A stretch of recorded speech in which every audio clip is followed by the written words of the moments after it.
আসসালামু আলাইকুম ওয়া রাহমাতুল্লাহি তাআলা ওয়া বারাকাতুহু। ইন্নাল হামদুলিল্লাহ ওয়াস সালাতু ওয়াস সালামু আলা রাসূলিল্লাহ। প্রিয় দেশবাসী, আজ পবিত্র ইয়াউমুল জুমআ তথা জুমার দিন।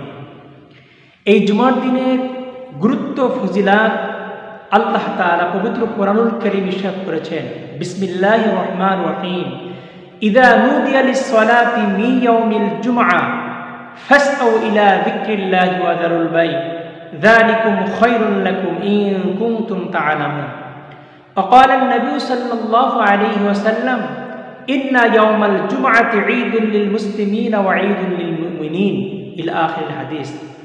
আল্লাহ তাআলা বলেছেন, যখন জুমার দিন মুয়াজ্জিন সাহেব আহ্বান করেন হাইয়া আলাস সালাহ, আসো নামাজের দিকে, হাইয়া আলাল ফালাহ, আসো কল্যাণের দিকে, তখন তোমাদের দায়িত্ব হলো ফাসআউ ইলা যিকরিল্লাহ, তখন আল্লাহ রাব্বুল আলামিনের জিকিরের সহিত তোমরা আল্লাহ রাব্বুল আলামিনের ডাকে সাড়া দিয়ে মসজিদমুখী হওয়া এবং নামাজের জন্য প্রিপারেশন নেওয়া। আল্লাহ রাসূল বলেছেন, নিশ্চয়ই জুমার দিন মুমিন ইমানদার মুসলমানের জন্য ঈদের দিনের মতো। অন্য হাদিসে রাসূল করিম সাল্লাল্লাহু আলাইহি ওয়াসাল্লাম উল্লেখ করেছেন, নিশ্চয়ই জুমার দিন হলো গরিব মিসকিন মানুষের জন্য হজের দিনের মতো। এভাবে রাসূল করিম সাল্লাল্লাহু আলাইহি ওয়াসাল্লাম হাদিসে উল্লেখ করেছেন, মিন জুমাতি ইলা ইয়াউমিল জুমআ কাফফারাতুন লিয-যুনুব।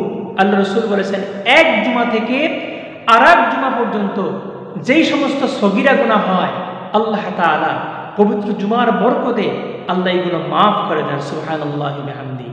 রাসূল করিম সাল্লাল্লাহু আলাইহি ওয়াসাল্লাম আরো উল্লেখ করেছেন, ইন্নাল্লাহ সুবহানাহু ওয়া তাআলা খুলিকা আদম, আদম আলাইহিস সালাতু ওয়াস সালামকে এই পবিত্র জুমার দিনে আল্লাহ তাআলা সৃষ্টি করেছেন এবং এই জুমার দিনে হযরতে আদম আলাইহিস সালামকে আল্লাহ মৃত্যুদান করিয়েছেন।